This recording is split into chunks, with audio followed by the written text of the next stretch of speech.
Broken Neck Radio. We only have one rule. No Nickelback or fucking Creed. I fucking hate those guys. You've got Reckless Ron here at the Vakin Metal Battle Canada here in sunny Toronto at the Opera House, June 7th.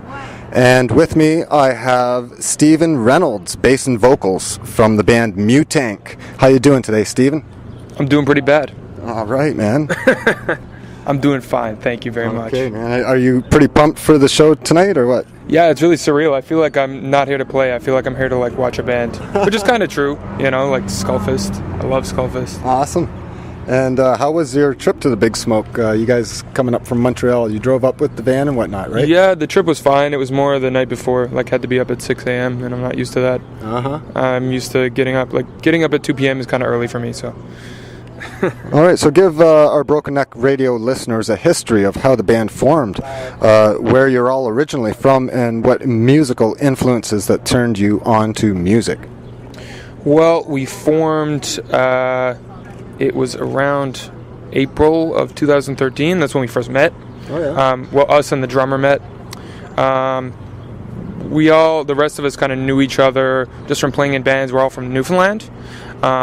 And we had, individually moved up to Montreal to play music, and we ended up meeting up there. We found Ahmed, our drummer, and he was originally from the Middle East. He grew up in Montreal, but right. So that's where mech metal came from, Middle East Coast Heavy Metal, which is the name of the album. I was wondering what that acronym. There you go. Yeah, Middle East Coast Heavy Metal, because he's from the Middle East, we're from the East Coast. Okay. So, we just started playing. Things came really fast. We recorded the first album, only 4 or 5 months after we met, so it all happened really quickly. In terms of influences, it's going to be a little bit different for everybody, but obviously the big four, we play thrash, so you can't deny that kind of thing. But then, of course, there's the new stuff, Insanity Alert, Municipal Waste. But Megadeth, it's what I've been listening to since I'm 10 years old, so that's kind of that really informs my songwriting. Mm-hmm. Not that I want to sound like Megadeth, because that's that would be a silly thing to try to do, but just that kind of style of songwriting. That's what I was just going to get to, was that the 5 finalists here tonight's show, they each bring their own unique blend of metal to the bill, with Mutank being the only true thrash metal band to make it thus far. Do you feel thrash metal is as popular today as its inception? It's hard to measure that because, if you look at the amount of thrash albums that are coming out now, it's more than twice as much as were coming out back in the 80s when it was really in its heyday. Yeah. It was more popular back then because, you watch, just metal in general. It seemed like it was, I wasn't alive at the time, but it seems like, you just watch, movies from that or TV shows, you've just got guitar solos over everything for some reason. So it's hard to say.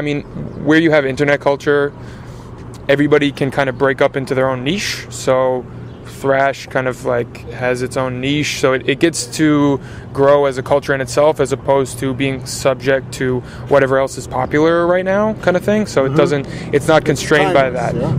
I think so, and there's still more to say in it. So that's all we're worried about.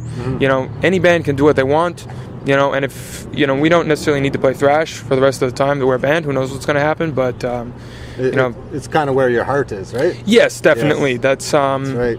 And it's just so fun to say. I tend to lean towards the thrashier side of things myself. Nice. Do a Sunday show, the Sunday Thrash Blast. Very good. On Broken Neck Radio. You should play some Mutank on that. I do. All right. So let's talk about mech metal. Which songs stand out to you personally as the strongest, and which ones really whip up the crowds? Well, the ones that we're playing tonight out of those, we're playing some new stuff, but we had a limited, 25-minute set, which is about the length of the album. But since we have some new songs that we want to play, we had to cut a few out. I think the strongest are the Mutank, Minions, and probably Heavy Hand. Mm-hmm. But different people like different ones. I wouldn't say that they vary hugely in style, all the different songs, but it seems like there's no real consensus on, this is a good song, this is a bad song, this is... Not that anyone would come up to me and be like, hey, bad song, man, why'd you do that? But, some people really like thrash back in time, because it's more nostalgic. Corporate Child is kind of like got a Slayer vibe to it. Yeah.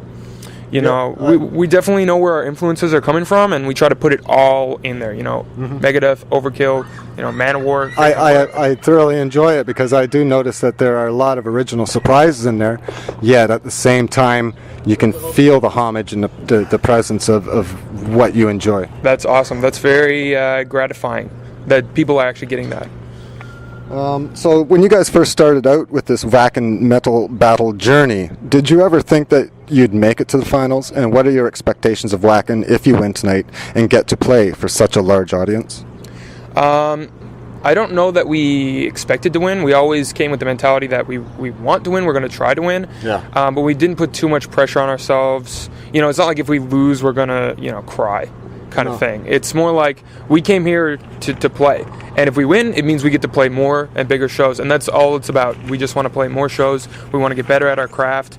And, to play Wacken would be... like if you told me a year ago when we started the band, it's like, in a year you're going to play Wacken. It'd be like, go to hell.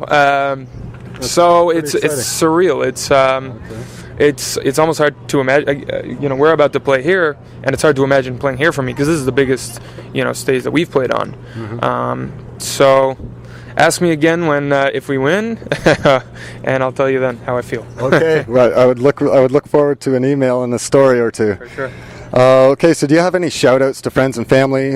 Any social media links or anything else that you'd like to get out to the metal masses? Yeah, I want to shout out. Obviously the rest of my band. My family, all the families involved, everybody who brought us out, Lex Guitars, Nick Gearin, Dungeon Work Productions, John Asher, Shannon, our merch girl, Monkey, Dan, the list goes on. It's kind of tough to name everybody. And also, if you want to download our album for free, it's mutank.bandcamp.com. And check us out on Facebook and stuff. Feed us likes, give us validation, whatever you want to do. And look, it's Liam. Hey. Mutank, what's up? Hey. This is Lee from Mutank. Looks like I'm late for the interview. How you doing? I'm Reckless with Broken Neck Radio. Cool, great to meet you. Okay. We're just kind of wrapping things up here, but if there's anything you'd like to add, what's this whole Wacken metal battle experience been like for you? It's a great chance to get out there and just be heard and seen a little more. It's great. All the efforts going in behind the scenes are really... they go a long way for all the bands, and I think I can speak on everybody's behalf here tonight in saying that it's great for the whole network across the country to come as one and do something like this. It's great. Exactly. So I hope you all the best of luck tonight, and I thank you very much for this interview with me for Broken Neck Radio, and I will definitely spin out some of your tunes on my Sunday Thrash Blast show. Hell yeah. And thanks a lot, man. Fucking kill it tonight. Tank Mew. Tank Mew. That's how you say it. Thanks a lot, man. Cool. All right, thank you. Being late, Ash was just like, yeah, you get me.